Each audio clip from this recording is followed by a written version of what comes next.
সোমবার আইন শৃঙ্খলা উপদেষ্টা কমিটির বৈঠক শেষে ব্রিফিংয়ে স্বরাষ্ট্র উপদেষ্টা জানান, সরকারের নিষেধাজ্ঞার পর নির্বাচন কমিশন আওয়ামী লীগের নিবন্ধন স্থগিত করল। স্বরাষ্ট্র উপদেষ্টা বলেন, রাজনৈতিক সংগঠন হিসেবে আওয়ামী লীগের সব ধরনের কার্যক্রম নিষিদ্ধ করে প্রজ্ঞাপন এরই মধ্যে হয়ে গেছে। অধ্যাদেশ অনুসারে বিষয়টি বাস্তবায়ন করার দায়িত্ব আমাদের। এর আগে শনিবার বৈঠকে আইন উপদেষ্টা আসিফ নজরুল জানান, আওয়ামী লীগের সব কার্যক্রম বিচার শেষ না হওয়া পর্যন্ত নিষিদ্ধ করার সিদ্ধান্ত হয়েছে। আইন উপদেষ্টা আরও জানান, উপদেষ্টা পরিষদের বিশেষ সভায় আন্তর্জাতিক অপরাধ ট্রাইব্যুনাল আইনের সংশোধনী অনুমোদিত হয়েছে। সংশোধনী অনুযায়ী আন্তর্জাতিক অপরাধ ট্রাইব্যুনাল রাজনৈতিক দল বা তাদের সহযোগীদের শাস্তি দিতে পারবে।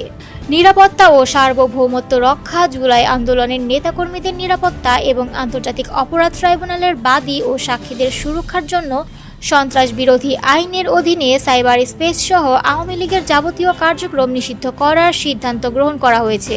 তিনি জানান, আন্তর্জাতিক অপরাধ ট্রাইব্যুনালে বিচার শেষ না হওয়া পর্যন্ত আওয়ামী লীগের সব কার্যক্রম নিষিদ্ধের সিদ্ধান্ত হয়েছে।